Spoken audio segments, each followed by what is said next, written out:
Assalamualaikum warahmatullahi wabarakatuh.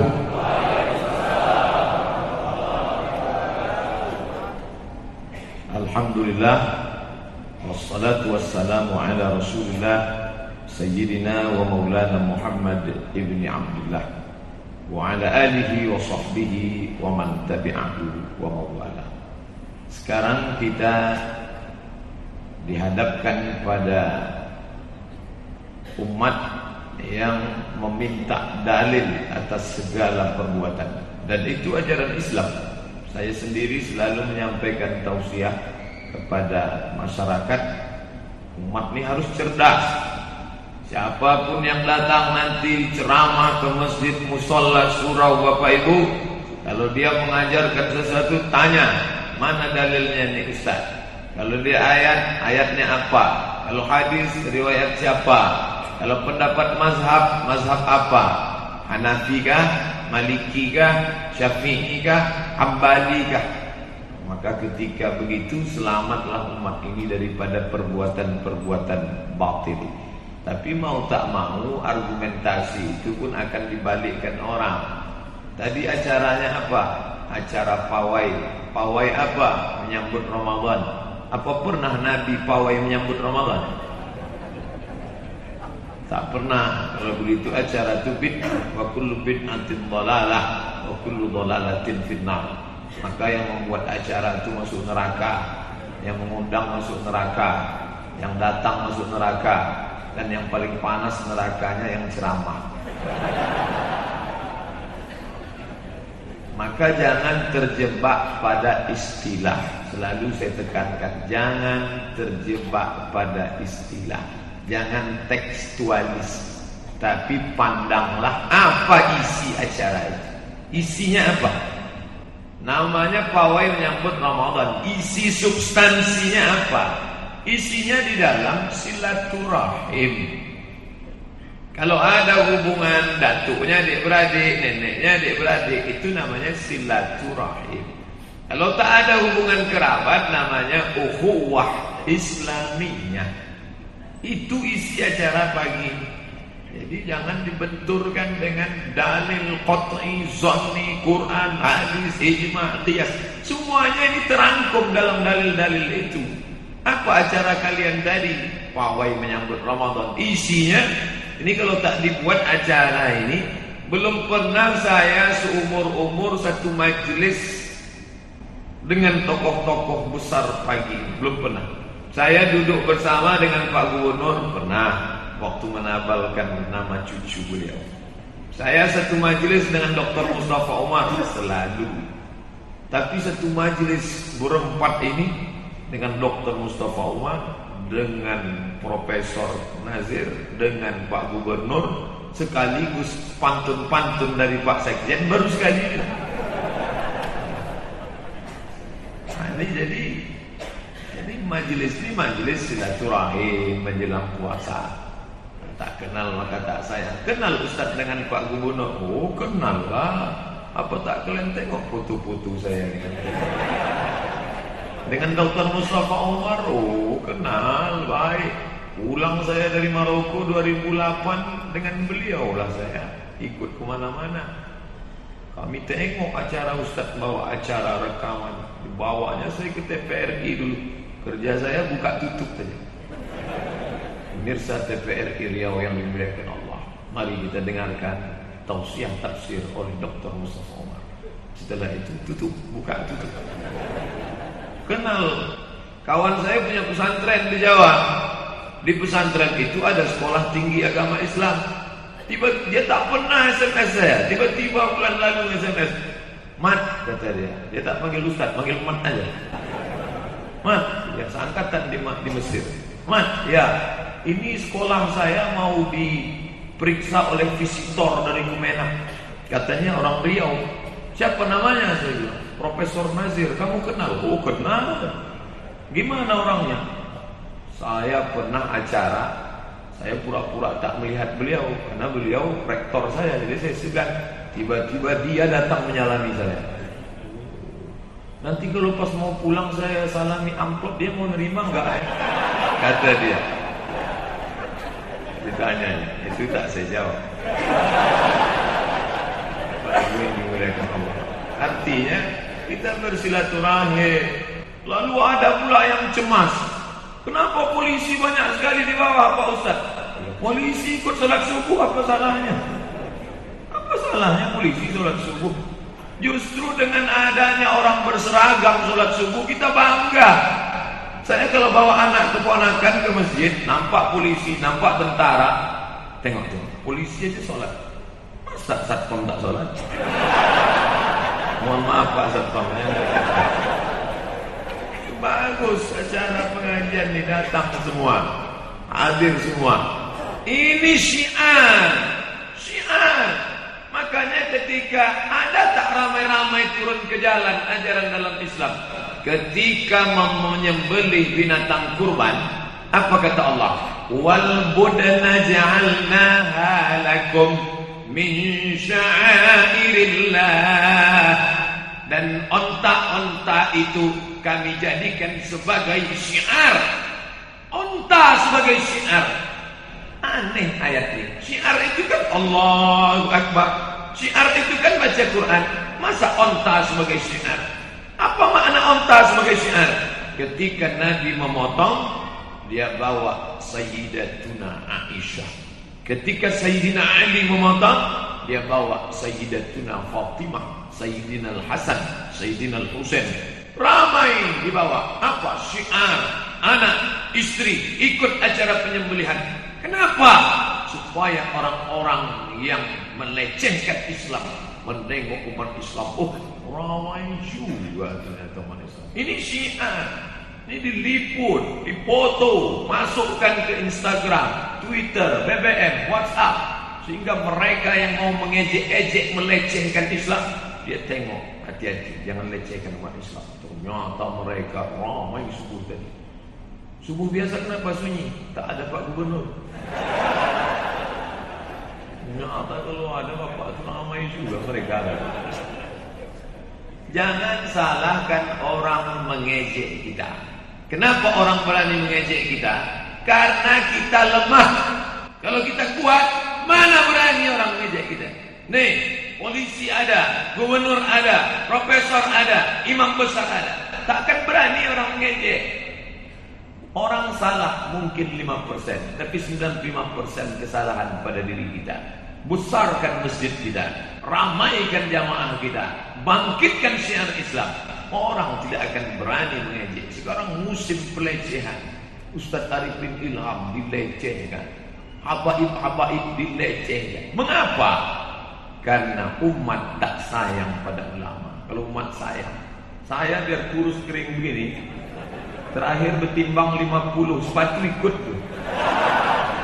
Tapi tak ada orang beliau ini berani mengejek saya. Mereka tahu jangan ejek Ustaz Somad. Kemarin dia ceramah di rumah gubernur. Hati-hati kalian.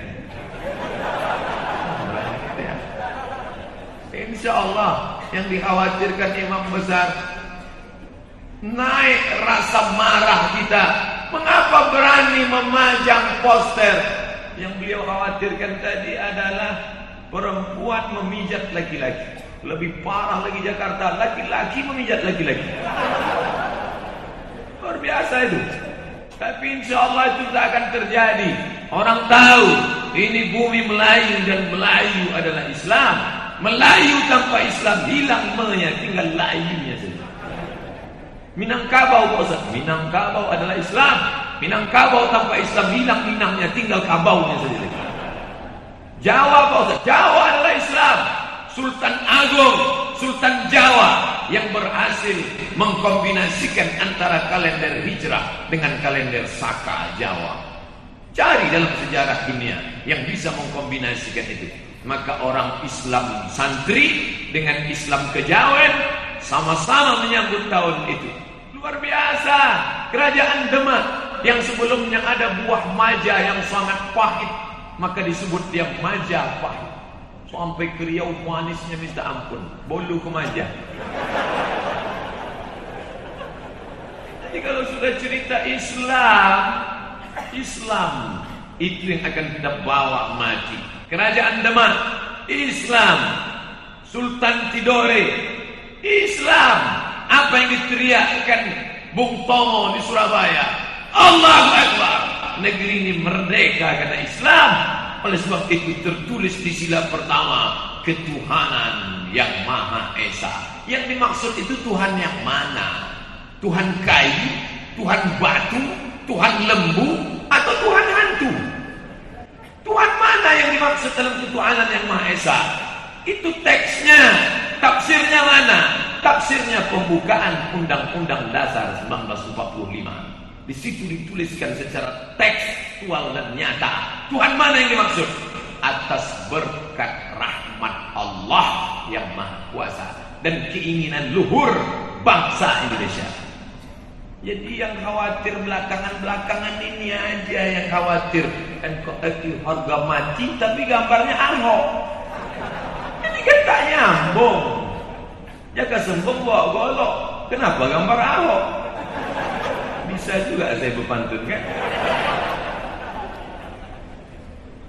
Cerita NKRI tak perlu orang Riau ini digurui. Kalau datang nanti orang dari Jakarta kemari, yang akan saya sampaikan, mari cinta NKRI. Tak ada yang lebih cinta dari NKRI daripada orang Riau. Loh, kok Ustaz ngomongnya begitu? Sultan Syarif Kasim menyerahkan 13 juta gulden ke bangsa ini untuk membantu perjuangan. Orang Aceh itu paling cinta NKRI. Apa dia berikan? Mereka cabut emas. Orang Aceh mencabut emas bukan cincin, bukan subang, bukan anting, bukan gelang. Gigi nenek mereka. Saking kan cintanya mereka untuk membeli pesawat Saulawa. Orang Aceh paling cinta. Pulau Sumatera ini paling cinta kepada NKRI. Memperjuangkan. Teriakan Imam Bonjol dari Bonjol Sumatera Barat, teriakan Tengku Umar, diserahkannya. Datang dia ke Yogyakarta. Kata ada yang lebih cinta setelah merdeka. Hasil bumi mana yang paling besar? Saya diundang acara MTQ Chevron. 7 Chevron, 5 hanya di Riau, 2 itu yang di luar Riau. 1 Jakarta, itu pun kantor, cuma yang 1 lagi adalah Kalimantan Barat. Yang lain itu Riau semua. Duri, Dumai, Minas, Kandis. Di Riau semua. Minyak terbesar, minyak tertinggi kualitas dunia. Minyak mana? Minyak Minas, minyak Riau. Tapi kita dengan senang hati, biarlah ini diambil. Kami mendapatkan sedikit pun tak apa. Kenapa? Cinta NKRI. Memang agak sulit membedakan antara ridho dengan takut itu biasanya. Tapi yang jelas kita tak pernah mengatakan ingin memisahkan diri. Yang mau memisahkan itu siapa? Begitu diumumkan hari ini, dasar negara kita adalah Pancasila. 1. Ketuhanan dengan kewajiban menjalankan syariat Islam bagi pemeluknya. 7 kata. Siapa yang pertama kali menolak? Orang Riau menolak? Orang Aceh menolak? Tidak. Yang menolak dari timur sana. Padahal panitia penyusun ini sudah tanya sama AA Maramis. Hai AA Maramis, ya, keberatankah ente dengan 7 kata ini? Apa kata Maramis? 200% kami tidak keberatan. Karena yang menjalankan syariat itu kan kalian. Kami Katolik dan Protestan tidak terganggu dengan itu. AA Maramis mengaku itu. Tapi siapa? Kalau tidak dibuang 7 kata, kami akan merdeka. Jangan katakan Riau mau merdeka, jangan katakan Aceh mau merdeka. Dari timur Indonesia dibantu Jepang. Kalau kalian tak buang 7 kata, kami mau merdeka. Pengkhianat pertama bangsa ini. Lalu setelah itu barulah umat Islam yang lemah ini. Oke lah, kalau kalian takut dengan 7 kata ini, mungkin kalian belum paham. Kata Presiden Soekarno, robah aja. Nanti belakangan setelah, karena ini ancaman kita banyak. Belanda merongrong, Jepang mengganyang, ditambah lagi menikam dari dalam, menggunting dalam lipatan, menjegal kawan seiring, musuh dalam selimut. Di situ ingin merdeka, di situ pula dia ingin memisahkan diri. Siapa pengkhianat pertama? Akhirnya umat Islam mengalah mundur selangkah. Kalau gitu kita hilangkan kata syariat itu. Kata syariat menangis Kasman Singo di Mejo. Bengkak biji matanya karena 7 kata ini. Bapak Ibu yang dimuliakan Allah Subhanahu wa taala, andai 7 kata itu ada, ketuhanan yang maha, ketuhanan dengan kewajiban menjalankan syariat bagi pemeluknya, maka takkan ada itu homoseksual yang menghantui anak-anak kita. Kenapa? Karena dalam hadis jelas, man wajadtumuhu ya'malu amala qaumi Lut. Kalau kamu jumpai ada orang yang melakukan perbuatan Nabi Lut, faqtulul fa'il wal maf'ul, potong pancung kepalanya. Sekarang itu tak bisa diterapkan. Kenapa? Tak ada payung hukumnya. Andai ada 7 kata itu, kita bisa terapkan. Kumpulkan semua bencong-bencong di Riau, pancung kepalanya itu bisa. Kenapa Ustaz panas betul dengan bencongnya? Setiap saya lewat di area 2 di Lambai, rumah saya di Panang.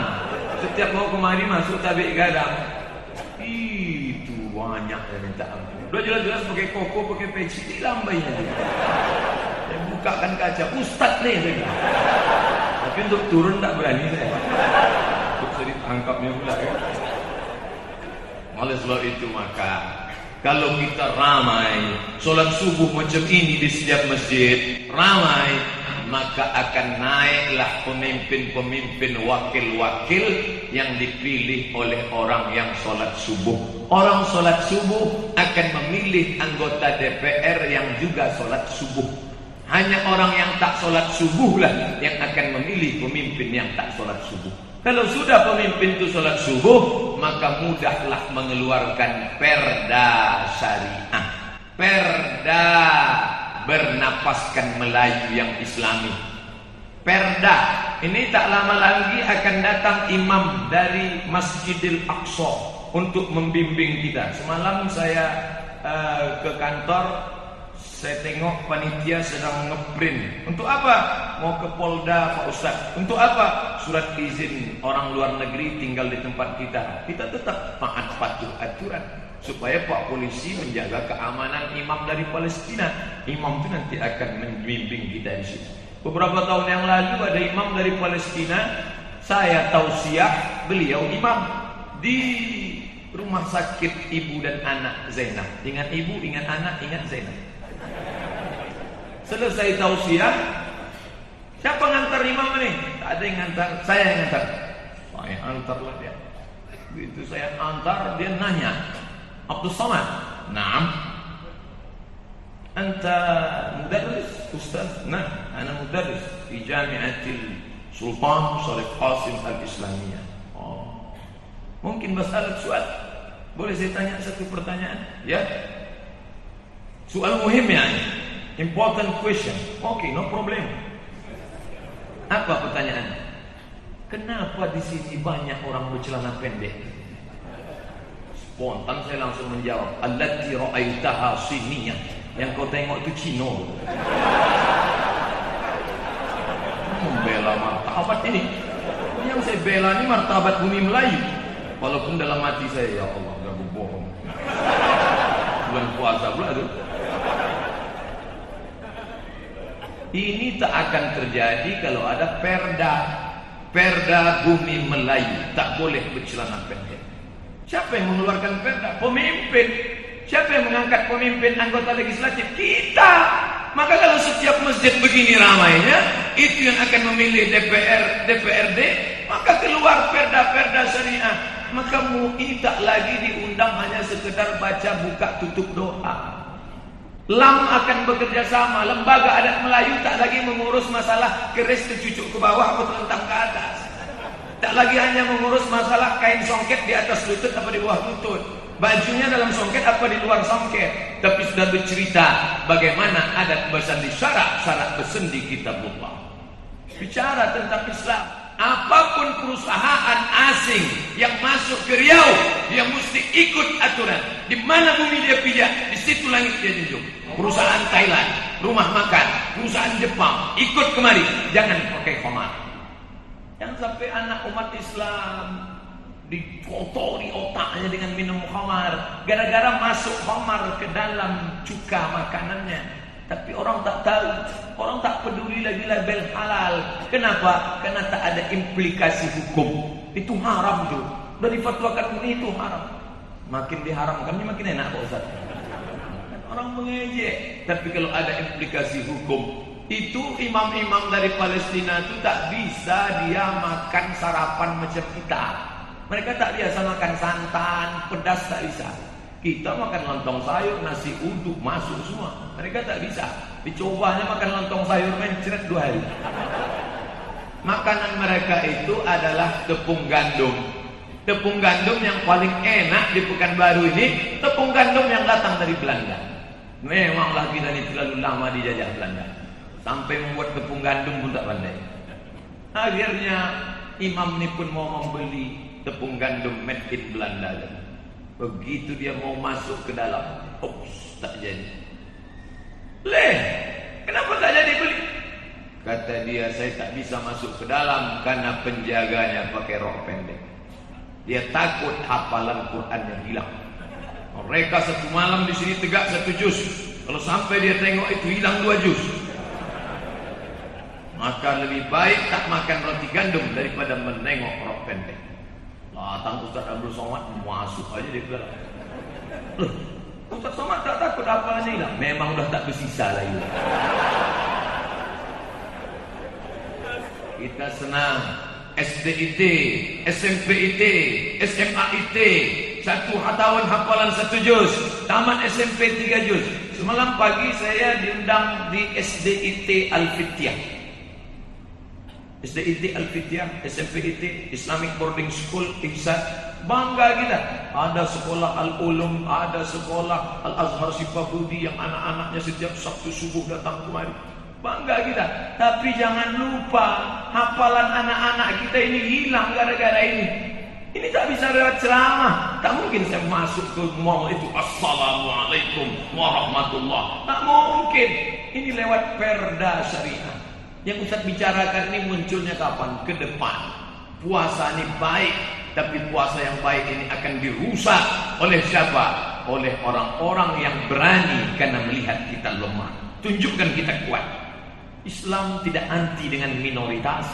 Islam menghormati keberagaman. Di Madinah ada Yahudi Bani Nadir, ada Yahudi Bani Quraizah, ada Yahudi Bani Qainuqa, ada Yahudi Khaybar. Nabi tidak bawa pedang panjang. Siapa yang tak Islam, pancung kepalanya. Tidak. Maka muncullah yang disebut dengan muahadah. Diterjemahkan dalam bahasa kita, piagam Madinah. Kesepakatan, MOU, Memorandum of Understanding antara Muslim dan non-Muslim. Kalau kalian menghormati kami pun juga akan segan kepada kalian. Anda sopan, kami segan. Kan begitu ditulis-tulis di dinding kamar mandi. Bapak Ibu yang dimuliakan Allah Subhanahu wa taala, maka kita jaga keberagaman ini. Wa a'iddu lahum mastata'tum min quwwah, supaya orang lain jangan macam-macam sama kalian, maka siapkan kuwah, kekuatan. Mir ribatil khail, tali-tali kekang kuda. Turhibuna bihi aduwallah wa aduwakum, sehingga musuh-musuh Allah gentar menghadapi kalian. Makanya foto saya di WA saya buat gambar sedang memanah. Buat gambar memanah, habis itu di ujungnya saya buat anak panah. Di bawah saya ada gambar Robin Hood dengan Kevin Costner. Wah, jemaah nanya, Ustaz, pandai yang mana? Padahal sekali aja. Itu pun tak pula kena. Ada gambar berkuda diposting. Ustaz pandai naik kuda? Pernah naik sekali. Terus dipoto, diupload. Anak-anak muda semangat latihan karate, latihan silat. Melayu dikenal dengan silat, latihan silat. Saya belum pandai bersilat Pak Ustaz, bersilat lidah aja dulu. Habis itu baru silat yang nyata. Saya mau olahraga yang import, taekwondo, silakan. Tapi kau tetap akan mati membawa wala tamutunna illa wa antum muslimun. Pak polisi kalau meninggal dunia yang dibawa apa? Muslimun. Tentara kalau mati yang dibawa apa? Mati syahid. Muslimun. Pejabat kalau meninggal dunia yang dibawa apa? Muslimun. Maka kalau ditanya, Ustaz apa? Saya Islam. Karena kalau saya mati yang akan saya bawa Islam. Malaikat tak akan nanya saya, Somad sudah ngurus pangkat 4A. Pangkat saya sampai sekarang 3D. Terakhir ngurus 3D, kata Badan Kepegawaian, Ustaz 3D hadis innalillahi wa inna ilaihi raji'un. nggak bisa naik 4A sebelum doktor. Maka banyak jamaah yang mendoakan mudah-mudahan dokter Pak Ustaz. Masalahnya dokter ini tak bisa pakai doa, harus mendaftar. Maka itu yang dimuliakan Allah Subhanahu wa taala. Maka lebih kurang 30 menit sudah sampaikan tausiah. Masuk sekarang waktu syuruk. Syuruk jam 6:06 tambah 12 6:18 sudah masuk. Maka alangkah indahnya sebelum kita turun pawai salat sunat isyraq 2 rakaat. Bagi yang pakai usolli sunnatal isyraq rakaatain lillahi taala.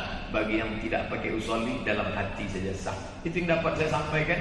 Kesimpulannya Pak Ustaz, simpulkanlah sendiri. Insyaallah baik semuanya. Mohon maaf banyak cakap tak berkenan di hati. Kenapa pagi ini suara Ustaz kuat betul menggelegar? Belum sarapan. Negeri ini merdeka karena teriakan Allahu Akbar. Kita merdeka 9 Ramadan bertepatan 17 Agustus 1945. Yang berteriak itu Presiden Soekarno, Bung Hatta, Haji Agus Salim, Bung Tomo berteriak Allahu Akbar. Itu yang membuat Belanda lari pontang-panting, tunggang langgang, lintang tukang. Kenapa? Yang berteriak itu dalam keadaan lapar. Kalau orang kenyang tak bisa dia berteriak Allahu Akbar. Terima kasih. Wassalamualaikum warahmatullahi wabarakatuh.